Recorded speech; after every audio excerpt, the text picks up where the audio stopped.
Okay, everybody, welcome back to the channel. I am out here today with Mr. Luke. Yep, there he is. Say hi to everybody, Luke. All right. This morning we had Levi out, and we had Phoebe out, and we had some other dogs out. And now we're to Luke.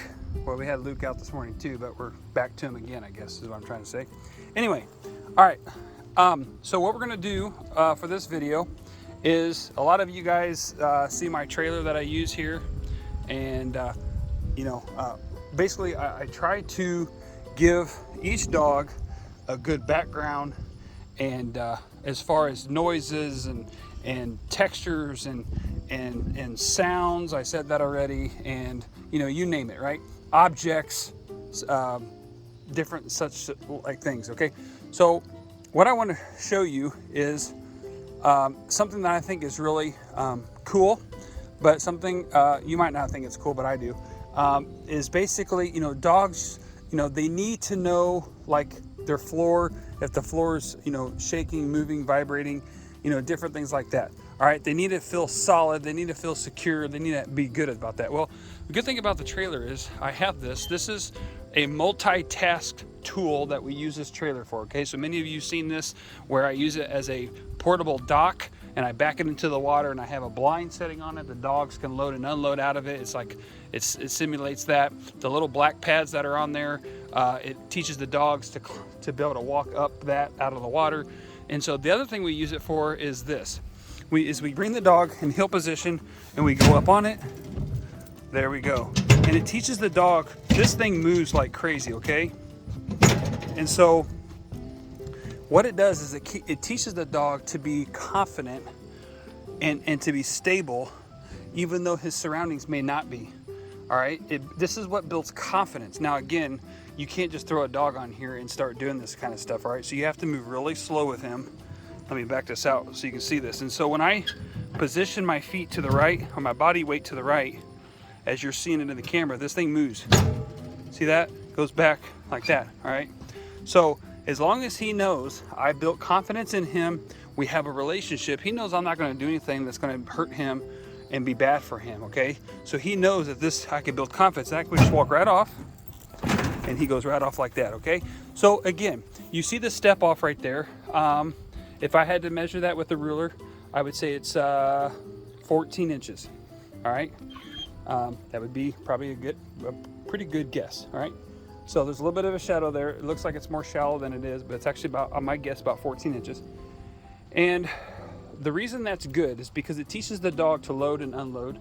It teaches him to go off something that might be not near as stable, and so forth. So if you're at the mall and you're taking the dog somewhere into the mall, if wherever you're at allows that, you could take them up the escalator, you could take them in the elevator, so forth, okay? And they're not going to be as nervous. Now, I would, slowly, I wouldn't just jump into situations like that. Go in the mall for the first time and start doing a bunch of crazy stuff with them. You want to try to avoid that as much as possible. As far as the scaring part and whatnot, you got to work the dogs into scenarios, okay? When people that fail their training with the dogs, and these puppies create fear levels, it's when someone says, hey, I got you a hunting dog. They go out and shoot the gun the first time. The dog's never heard anything loud, and now the dog will never put up or tolerate the sound of a shotgun, okay? All right, so the next thing, I wanted to show everybody that. Next thing we're gonna do with Mr. Luke here is we're gonna work on the exercise like we normally do, is the tethering exercise with him. And what this is right there, oh, I forgot to do something. Hang on. Time out. I forgot to change his collar. You know what we could do? Actually, you know what? That's what we will do. Hold on. Time out. I made a mistake. All right. Here's what we're going to do. Because I don't have another collar out here, we're going to... Come back this way. There you go. There you go. There you go. Hang on with me, everybody, as we spin in circles. Safety's number one. I'm not going to do this drill on an nylon collar. All right, so if you guys can see this, basically what I've done is I took a leash and I've used it, created a kind of a leash out of a leash, so to speak. Oh, careful. Here we go. Leg up, leg up, leg up, leg up. There you go. All right, there we go. Now we're in business. No, we're not. Good gravy. There we go. Now we're in business. All right, so what I want to do is, like many of you will see in a previous video or a future video, I'm not sure what order this is going to come in, with Phoebe, you're going to see how we approach a dog that may be prone to jump, okay? The same exercise can happen with larger dogs, all right? So he's in sitting position. I approach him. If I approach him faster or slow, he needs to stay in the same position. Good. That's a good boy. Now he's gone through this exercise multiple times, but he's kind of known for every once in a while get a little excited. Good. To jump. So that's why we go back over this. Let me back this out so y'all can see that a little bit better as I approach him. We approach, we approach, we approach. Now watch his face as I come over him.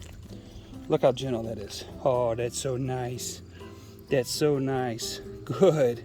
That's a good boy. You're so good. That's a good boy, Luke. That's a good boy.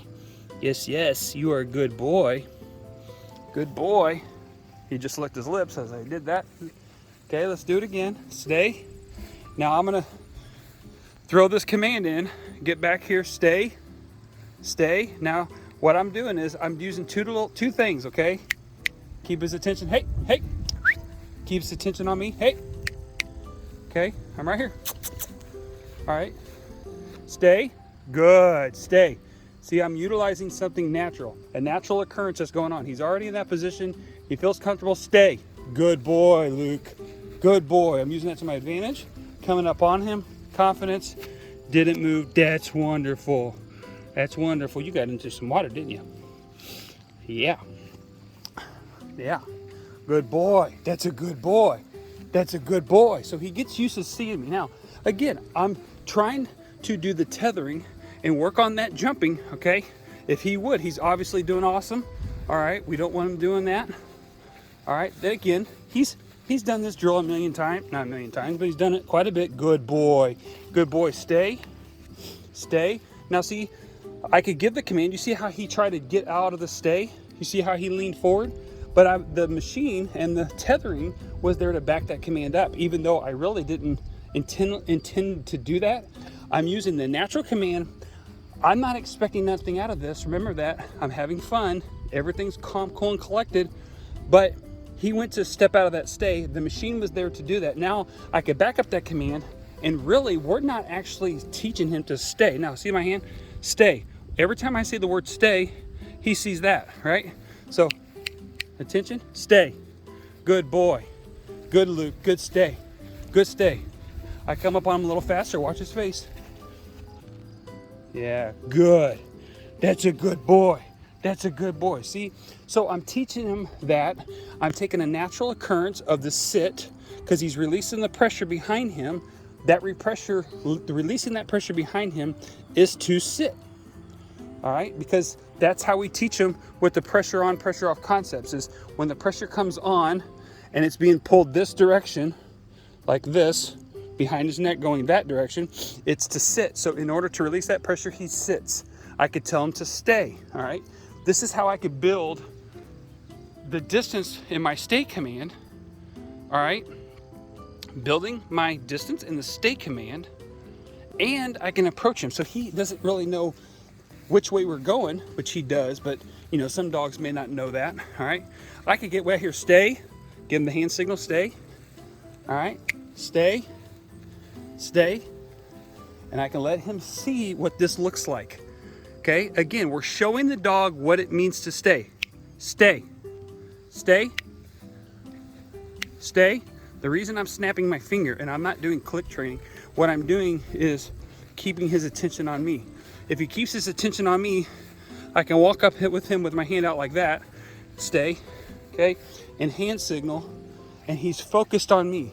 If he gets distracted of something going on to the left or the right, he could say, well, that's more interesting what you're doing. I'm gonna pay attention to that. I can't have that. All right, that's good. That's good. Now, let's try this, all right? Just for kicks and giggles, I'm gonna come back here. I'm gonna release this on the ground. I'm gonna tell you something right now. This dog is so smart that he's probably gonna walk right out of this. Yep, told you.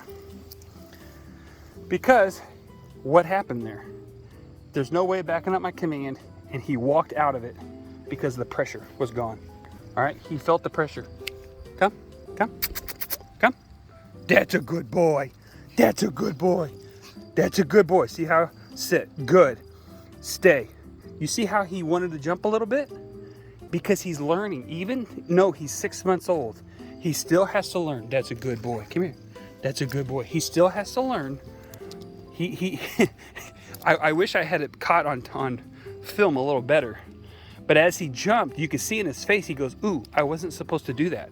You know, it's kind of one of them deals where you're in a room and you're shutting the door to your desk, and it pinches your finger, and you say a bad word that you shouldn't have said. You go, oh, that hurt. And then all of a sudden you realize someone else was there and you said a bad word, and someone else heard you, and you're like, oops, I shouldn't have said that. That's the look that he gave me.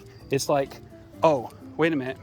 You know, I wasn't supposed to do that, or, you know, whatnot. So anyway, I hope I made myself understandable there and not confused anybody. All right.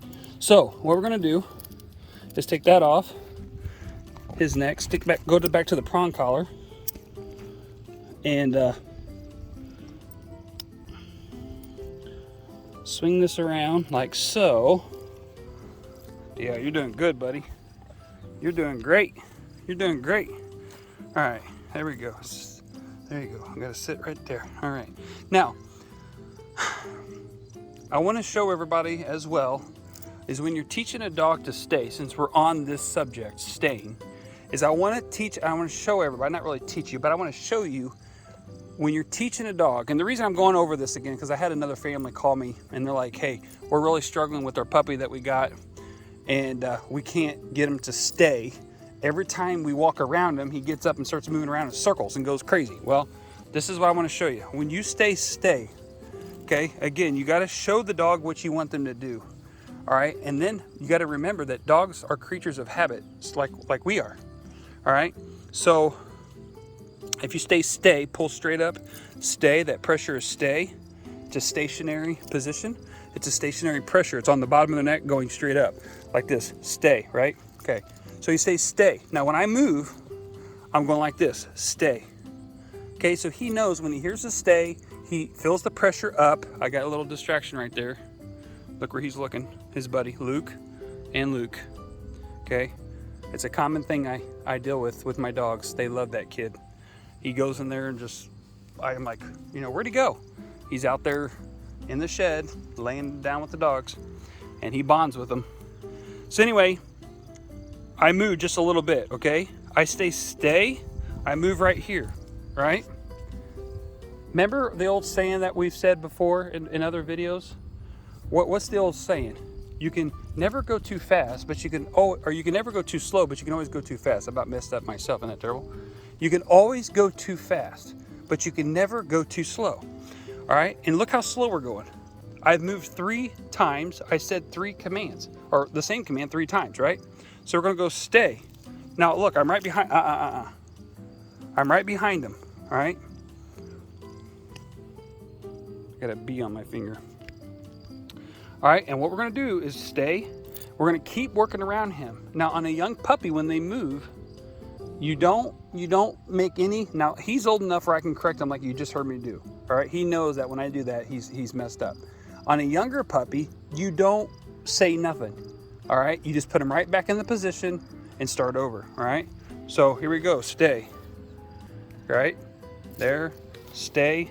If he stays, you release the pressure, stay. Now you leave that bug alone. he's trying to attack the flies. The flies were trying to attack him, and he's trying to get the flies. I think the flies were trying to attack me too. Okay, so here we go again. Stay. Okay, he stayed. He didn't move. Pressure off. Pressure on, stay. Pressure off. Pressure on, stay. Pressure off. Wow, the bugs are bad tonight, or this afternoon. Stay. There we go. So now see how his head turned to me? That's okay. All right. What I was trying to get him to do is rotate his head. See that right there? That's exactly. Wow, he did exactly what I was trying. It doesn't happen like that. I can get excited. Normally when I try to show you guys something, they never do it. When they rotate their head, it's okay if they rotate their head to look at you like that. But if he would rotate his head and go this way and completely follow me around, that butt is going to move. All right, and so that's how they get up out of their stays. Okay, we just keep going around, stay. See his tolerance, how he's so tolerant with me? All right, this is Luke. He's a real chill dog. Don't get me wrong, he can have a blast. He can have fun. Come. That's a good boy. That's a good boy, Round. He can have fun. He loves to play. He can get fired up. But he's more of a chilled dog. His brother Levi is a little bit more energetic and a little bit more playful. To be transparent about both of them.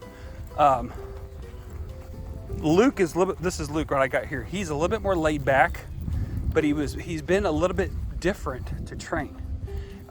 Like it's taken me where I've had to say the commands more often for him to get it, but once he has it in his mind, it's a done deal. Where Levi caught on a lot quicker, even though he's a little bit more energetic, caught on a lot quicker, but it's taken, you have to continue to remind him. Say, hey, buddy, you know, I know you understand that. And then all of a sudden he's like, do I really need to listen? Whoa, sit. Great, good job, bud. You are doing great. Oh, that's beautiful. Oh yeah, you can lick me, that's fine. That's fine, that's fine. You're doing a great job. That's good boy, that's a good boy. Yeah, you're doing great, heel.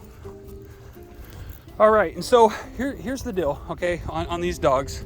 They're 6 months old, all right? They load, unload really nicely. Oh, we messed it. Come here. You're going the wrong way. I want to go up here. There you go. There you go. All right. And they're 6-month-old dogs, all right? Sit, come, stay, heel. They load. We say wait at the doors. We say inside, outside of the doors, the crates. They come off and on. They love to swim. They'll retrieve for you. They're great with children. They're great with other dogs. They are intact, okay? I do not neuter my male dogs at 6 months old. I do it when, actually, I personally have never neutered or spayed any of my dogs. But because I don't have to on my property or the setup I have. But in your situation, depending on your ordinances, but if you want my recommendation, it would be 18 months, all right? Hey, good potty. That's a good potty. 18 months is the ideal age. And everybody asks, you know, why is that? Why is that? Why so late? Why so late? Testosterone, it's hormones, okay? Allows the plates to develop. Because understand something. You are taking, how can I say this? You're altering the dog, all right? And they're not developed yet, okay? It takes 24 months for the dog to fully develop, all right? I think any veterinarian would, and doctor would agree with me on that fact, all right? Now, I've heard some people say, depending on the way the dog's bred, the dog can get mature quicker, like 18 months. I've also heard the other side, it says that the dog can actually mature slower and be 28 months, or 26 rather. 26, you know, that's a good argument. But there's no facts to support that. I would tend to agree with those statements. It's kind of hard to put a harsh thing on there and say, well, it's got to be 24 months because, you know, every dog is different, just like us humans. and we all perceive information a little bit different than the other person. So we, it's kind of hard to say, well, hey, I'm smarter than you based off of your grades.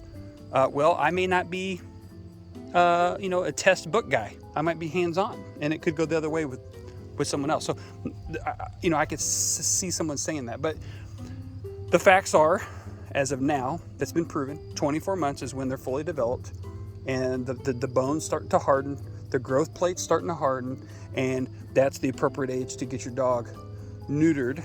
Now you say, well, I don't want to go through the testosterone issues, and that's the most common argument is I don't want to go through the testosterone issues. And what are the issues of testosterone?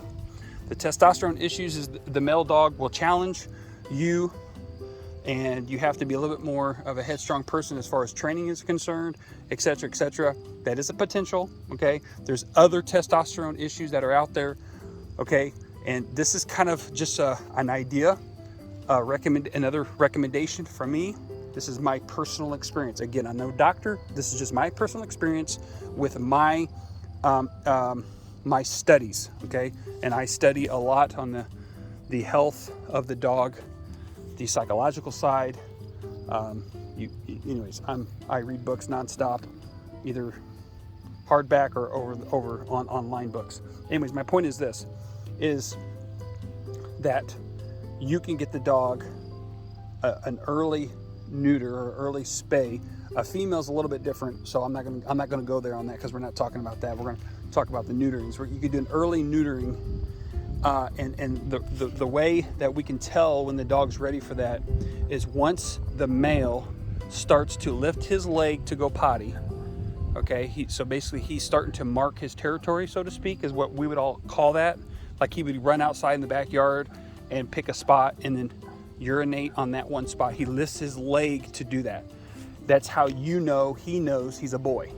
Okay, that's how you can know that he knows he's a boy. He's lifting his leg to go potty. People call it marking a spot, marking his spot, okay? That's when, no, you would get him, that he's talking to the other dogs. If you can hear him in the background barking. That's how you would know to get an early spay. That can happen as early as 10 months old. That can happen commonly around 12 months old. Sometimes I've had people tell me my dog has never lifted his leg to go potty and we never neutered him. All right, so there you go. All right, anyways, moving on. You see how, number one, he's listening to a dog in the background. See, he's wanting to communicate. I'll be real quiet so you guys can hear that. The wind's blowing at the same time. I doubt you can hear that dog barking in the background. It's my neighbor's dog. It's about 1/8 of a mile away. Mr. Luke here can hear that. He's trying to communicate. Now notice something. He took off out of his sit and went forward. If I was not able to back that up and keep him by me, this is why we always have a dog on leash, all right? You go to the parks, it says have your dog on leash. Very important. It's for their safety. Right here. There we go. All right, let's go.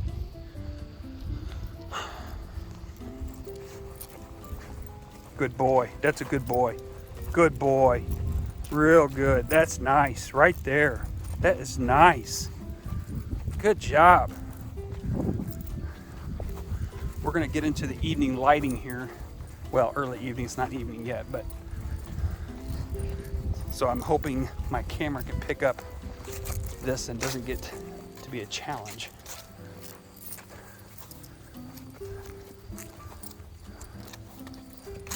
Good boy. Now we're going to take him from grass, and this is why it's important to I actually really like my setup here because the way it just works, we go from grass to gravel.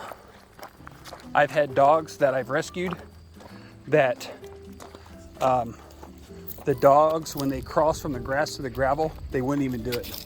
They were scared to death. The next thing is, can you see this? We go up this hill, all right? We walk uphill, all right? We will turn around. I tell my dog around so they know what I'm doing. And we go downhill, all right? Do. See how he's, well, let me show you.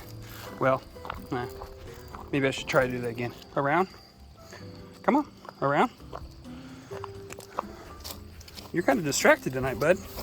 So we go uphill. He leans into it. All right, leaning into it. We go down, around rather. Now watch how his body language is.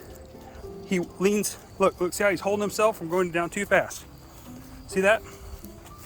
You say, what's the purpose of that? It teaches them to have control over their body and their legs. So they can give their back legs more power as they go uphill. They can give more power to the front to slow them down going downhill. All right. You say, well, that's a pretty minimal. We got a vehicle coming up the driveway. Watch what he does here. We're going to use this to our advantage in training. It's actually my son coming home from work. Okay, watch him. See what he does. Look how he just holds himself. Isn't that wonderful? How many of you have a dog that would just bolt it to that vehicle? Okay? If you said yes, that would be my dog doing that. Now you know why we do what we do. All right? Look at this. Sits. Perfect. That's absolutely what we want. Okay? Okay. Now the other thing is, I've had dogs. Back to what we were talking about before. I've had dogs.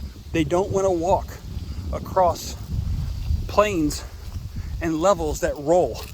It makes them nervous and different things like that. Whoa. Sit. Good job. Good job. Yep. Sit. Watch. See where he's going. Keep an eye on him.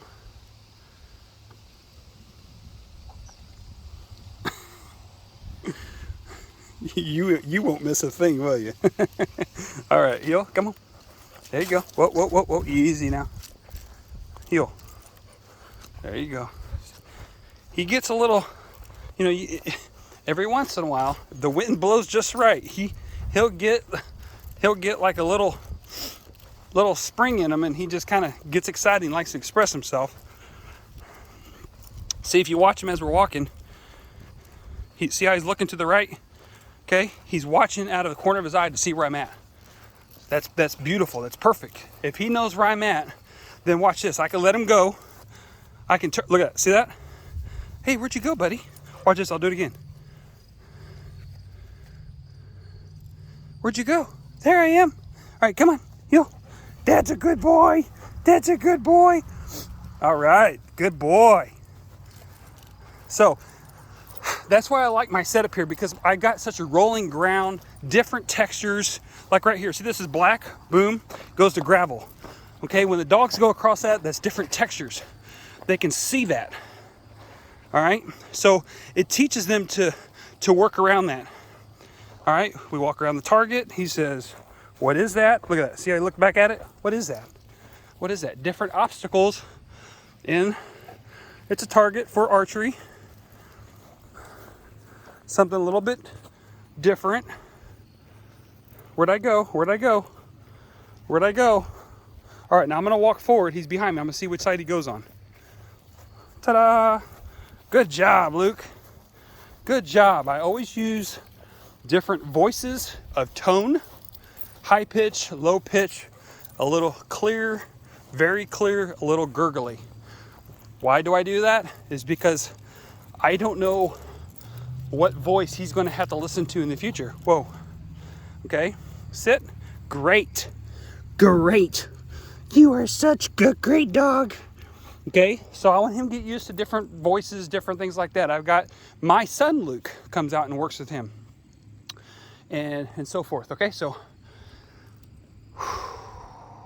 that's it. Yeah. You wore me out, man. Up and down the hills and talking. Yeah, you're a good guy. You are a good guy. Yes, sir. So, and now he will go back into his crate. This is his second session for today. I might try to get a third one in.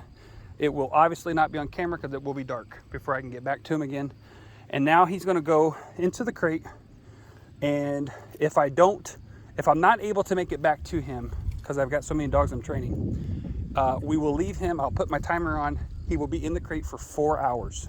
Okay, for 4 hours. And I'm hoping I can get back to him in 2, but I've got some new dogs I'm trying to get done. I say new, what I'm trying to do is get to them, and there's some beginning things I want to start on them. So I'm hoping to get to them But if I don't get back to Luke, he'll be in the crate for 4 hours, and then he will go into his pen that he goes in for the evening, and then he'll go back into the crate. Basically what I'm trying to say is he'll go into a large pen that he sleeps. Well, he can sleep. He doesn't normally sleep in there all the time, but sometimes he does. What I'm trying to say is where he eats. That's what I was trying to get out of my mouth. So sometimes he sleeps in there, sometimes he doesn't. It just depends on the day.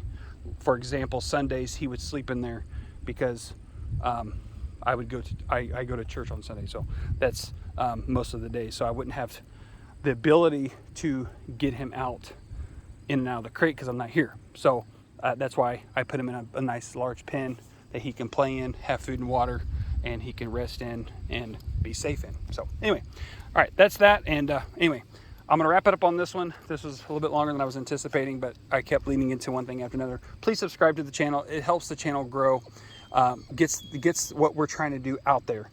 Train, train, train. And if you can't train, we're here to teach you train. And if you're not gathering and you can't get these concepts, you can reach out to us. We will do what we can to break it down even more simple for you, okay? And it's really this simple. You show the dog what you want them to do. You praise the dog after they do what you showed them to do. And then you put a command in there, okay? So if I want him to do whatever, I've got to some way in my mind show him what whatever means. What does that look like to him? All right? So when I say stay, what does that mean to him? That word stay. When I say that, what does he interpret that? Well, he doesn't know what that is until you show him what it looks like. All right? Does that make sense? I hope it does. And then when I stay, so I'm showing him from a distance. In this position, he's staying. So I can give him a command, stay. Okay? Now I just showed him what it is, stay. And as the more he sees that and the more I repetitively use that and I'm showing him that, then I can praise him for that, and then he builds on that, okay? And the rule of thumb is it's 1,000 times per command. So I'm showing him 1,000 times with that word, with that praise, before we can say, yeah, he's got it. You know what I'm saying? All right. Anyway, you could go to Facebook. You can find my contact information there. You can message me through there. You could call me personally, okay? You can ask many of my families that have adopted dogs from us. I spend a lot of time with them over the phone.